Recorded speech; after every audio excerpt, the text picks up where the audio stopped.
جھڑکی نہ دو. جھڑکیاں دینے والا، روب جمانے والا، دھمکیاں دینے والا بھول چکا ہوتا ہے کہ وہ بھی انسان ہے.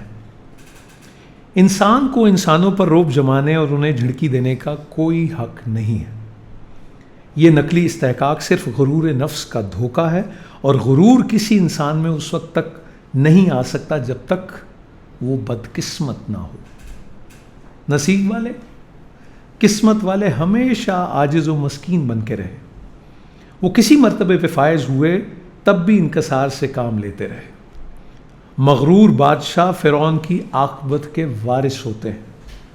مسکین سرفراز رہتا ہے، وہ سدا بہار ہے. وہ دولت اور حکومت کو امانت سمجھتا ہے، مالک کی عطا کردہ عنایت. وہ مالک جو اعلان فرماتا ہے کہ وہ اصل مالک ہے، ملک کا مالک، جسے چاہے ملک عطا کرتا ہے اور جسے چاہے معزول فرماتا ہے.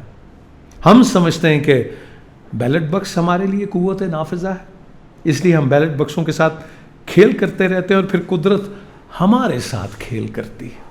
اور جب ہم معزول ہو جاتے ہیں تو ہم اپنی آتش نوائیوں اور شعلہ بیانیوں کو اپنے لیے مرتبہ ساز مان لیتے ہیں، اور اس طرح ہم بھول جاتے ہیں کہ اصل طاقت کیا ہے اور اس کا اصل سرچشمہ کیا ہے. بہرحال بات جھڑکی سے شروع ہوئی تھی. یہ مالک کا حکم ہے کہ سائل کو جھڑکی نہ دو. اب سوچنے والی بات تو یہ ہے کہ مالک غریب کے ساتھ ہے، سائل کے ساتھ ہے، ضرورت مند کے ساتھ ہے. ہر وہ انسان جو ضرورت مند ہے اور ضرورت پوری کرنے کے لیے آپ کے تعاون کے لیے سوال کرتا ہے، سائل ہے. سائل کی ضرورت پوری کرو یا نہ کرو، اسے جھڑکی نہ دو. یہ حکم ایک بڑا راز ہے. کہتے ہیں اور کہنے والے چشم دید گواہ ہیں کہ ایک دفعہ ایک بہت عظیم انسان، بہت پاکیزگی میں رہنے والا درویش اپنے متقدین کے ساتھ نماز فجر ادا کر کے مسجد سے باہر آ رہا تھا، بلکہ تشریف لا رہے تھے. آپ نے ایک خاکروب کو دیکھا جو کوڑا وغیرہ اپنے ٹوکرے میں ڈال کر اسے اٹھا کر اپنے سر پر رکھنے کی کوشش کر رہا تھا. وزن زیادہ تھا. بزرگ نے آگے بڑھ کر اپنے ہاتھوں سے ٹوکرے کو پکڑ کر اس کی مدد کی. مریدوں نے تو بہت ہی شرمندگی و ندامت کا اظہار کیا، خاکروب کو کوسنے لگے. کہتے تھے، پیر صاحب آپ ہمیں حکم فرما دیتے، آپ نے خود کیوں زحمت فرمائی؟ بزرگ بولے، بے وقوفو، بات سمجھے نہیں ہو. یہ اللہ کا فضل ہے کہ اس کو اس حال میں رکھنے والے نے ہمیں اس حال میں رکھا ہوا ہے. وہ ضرورت مند تھا، ہم نے ضرورت پوری کی، اللہ کا شکر ہے. اور تم لوگ ضرورت بھی پوری نہیں کرتے اور جھڑکی بھی دیتے ہو. توبہ کرو اور بے نیاز اللہ سے ڈرتے رہو. ہماری پیریاں اور فقیریاں بیکار ہیں اگر محروم اور محتاج کے کام نہ آئیں. بات یہ کھلی کہ ہم لوگ اسی سائل کو جھڑکی دیتے ہیں جسے ہم کچھ نہیں دیتے. ایک تو اس کی مدد نہیں کرتے، دوسرے اس کی تذلیل کرتے ہیں، اور تیسرے اس غرور کا اظہار کرتے ہیں جو ہمیں اپنے مرتبے پر ہے. خاک ہو جائے وہ مرتبہ جو دوسروں کے لیے مفید نہ ہو. افسوس ہے اس علم پر جو دوسروں کے کام نہ آئے، اور پناہ مانگو اس علم سے جو اپنے بھی کام نہ آئے. وہ دولت جو غریب کو جھڑکی دینے کا ذریعہ بنتی ہے ایک عذاب ہے. لعنت ہے وہ طاقت جو کمزور کی حفاظت نہیں کرتی بلکہ اسے ڈراتی ہے. جہنم کی نشانیوں میں سے ایک ہے. سائل بڑے راز کی بات ہے. وہ بظاہر کچھ مانگنے کے لیے آتا ہے، لیکن دراصل وہ کچھ دینے کے لیے آتا ہے. ہم پہچان نہیں سکتے، ہم غافل ہوتے ہیں، مغرور ہوتے ہیں، اس لیے اس پیغام سے محروم رہتے ہیں جو صرف سائل کے ذریعے ہم تک پہنچتا ہے. ایک دفعہ ایسا اتفاق ہوا کہ ایک سائل ہمیں ملا. یہ ان دنوں کی بات ہے جب ڈپریشن سے ہماری نئی نئی آشنائی ہو رہی تھی. ہم ایک شام، ایک اداس شام، ایک باغ میں تنہا غور کر رہے تھے. سورج ڈوب چکا تھا اور ڈوبنے والا اپنے بعد فضا میں ایک گہری سرخی چھوڑ چکا تھا. اتنے میں ایک سائل میری طرف آتا ہوا دکھائی دیا. میں اسے دیکھے بغیر ہی اسے ناپسند کرنے لگا. وہ اس بات سے بے نیاز کہ میں اس کی طرف متوجہ نہ تھا بولا، سائل کی طرف آنے والے کی طرف توجہ کرنی چاہیے. میں نے اس کی طرف دیکھا اور کچھ سمجھے بغیر پوچھا، آپ کیا چاہتے ہو؟ وہ بولا، ہمارا تو وہی سوال ہے پرانا، کچھ مدد کرو.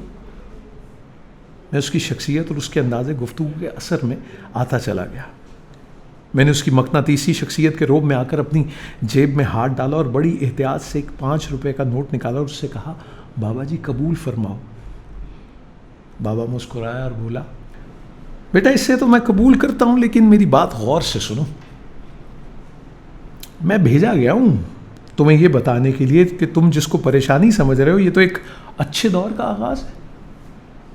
جب یوسف علیہ السلام کنویں میں گرائے گئے تو انہیں معلوم نہیں تھا کہ یہ نئے سفر کا آغاز ہے, پیغمبری کا سفر, بادشاہت کا سفر. جہاں ایک دور ختم ہوتا ہے وہیں سے دوسرے دور کا آغاز ہوتا ہے. کبھی مایوس نہ ہونا اور سائل کو کبھی جھڑکی نہ دینا. سائل محسن بھی ہوتا ہے, معلم بھی.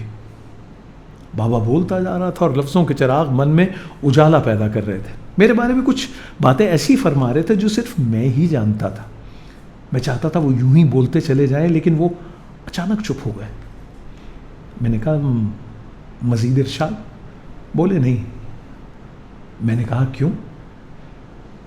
بولے جس طرح تیری جیب میں پڑے ہوئے 200 روپے میں سے صرف میرے لیے صرف 5 روپے تھے اسی طرح میرے علم میں سے تمہارا اتنا ہی حصہ تھا. میں نے کہا آپ سے پھر کب ملاقات ہوگی؟ بولے ہوگی, ضرور ہوگی. ہاں تم اپنا پتہ تو بتاؤ, ہم تو سیلانی لوگ ہیں. بابے نے جیب سے ایک سنہری رنگ والا پوسٹ کارڈ سائز کا کارڈ نکالا. میں نے اپنا پتہ لکھ دیا, دستخط کر دیے. روشنی ختم ہو چکی تھی. بابے نے کہا اچھا بیٹا اب میرے پیچھے رہا نا, میں جا رہا ہوں. بابا ایک طرف کو ہو لیا لیکن میں اس کے پیچھے چل پڑا. مگر کہاں تک؟ بابا غائب ہو چکا تھا. ڈپریشن ختم ہو چکا تھا. نئے عنوان ظاہر ہو رہے تھے. بابا فقیر سرشار کر گیا. بات ختم ہو گئی لیکن بات ختم نہیں ہوئی. سکوت ڈھاکہ پر بھی پھر ڈپریشن کا شکار ہوا. ایک شام نماز مغرب کے بعد مسجد سے نکلے. گہری شام ہو چکی تھی. میں نے دیکھا میرے آگے آگے ایک بزرگ صورت انسان چل رہا تھا. لمبے بال, ننگے پاؤں, ہاتھ میں تسبیح. میں اس کے پیچھے ہو لیا. کچھ دور جا کر وہ اچانک رک گیا اور پیچھے مڑ کر مجھ سے مخاطب ہوا میرے پیچھے کیوں آ رہے ہو؟ میں نے پہلے بھی کہا تھا میرے پیچھے نہ آنا, تم باز نہیں آئے. اچھا بولو کیا تکلیف ہے؟ میں نے کہا کچھ نصیحت ہی. بولا سائل کو جھڑکی نہ دیا کرو. ہم لوگ محسن ہیں, معلم ہیں, ڈپریشن کی ضرورت نہیں. تم ہم سے زیادہ فکر مند ہو, سب ٹھیک ہو جائے گا. اتنے میں بابے نے جیب سے ایک کارڈ نکالا اور کہا مجھے اس پتہ پر پہنچا دو. میں نے کارڈ دیکھا, میرا ہی نام, میرا پتہ اور میرے ہی ہاتھ کا لکھا ہوا, دستخط میرے ہی بقلم خود. میرے پاؤں تلے سے زمین نکل گئی. آج سے 15 سال پہلے والا بابا میری نظروں کے سامنے آ گیا. لیکن یہ بابا وہ نہیں تھا, قطعاً مختلف. میں اور حیران ہوا. بابا بولا حیران ہونے والی کوئی بات نہیں, ہمارا چولا بدلتا رہتا ہے. ہم صرف سائل ہیں, محسن, معلم. ہماری شکل و صورت کچھ بھی ہو ہم وہی ہیں, تمہیں عطا کرنے آئے ہیں. ہماری طرف غور کیا کرو. پیسے مانگتے ہیں تو صرف اس لیے کہ تم بخیل ہونے سے بچ سکو. ہم تم کو سخی بنانے کے لیے آتے ہیں. سخی, اللہ کا دوست, صرف سائل کے دم سے. سائل کو جھڑکی نہ دو. بابا پھر غائب ہو گیا. ڈپریشن ختم ہو گیا. اندھیرے میں روشنی پھیل گئی. مایوسیوں میں امید کے چراغ جل اٹھے. کار ساز ماں, فکر کار ماں. آج تک وہ سائل میری نظروں کے سامنے ہے. معلم, محسن, بخیل کو سخی بنانے والا, غیر اللہ کو حبیب اللہ بنانے والا. جھڑکی کے لیے نہیں, ادب و احترام سکھانے کے لیے آتا ہے. ہمارے دروازے پر اللہ کی رحمت دستک دیتی ہے اور کہتی ہے خبردار, غافل نہ ہونا.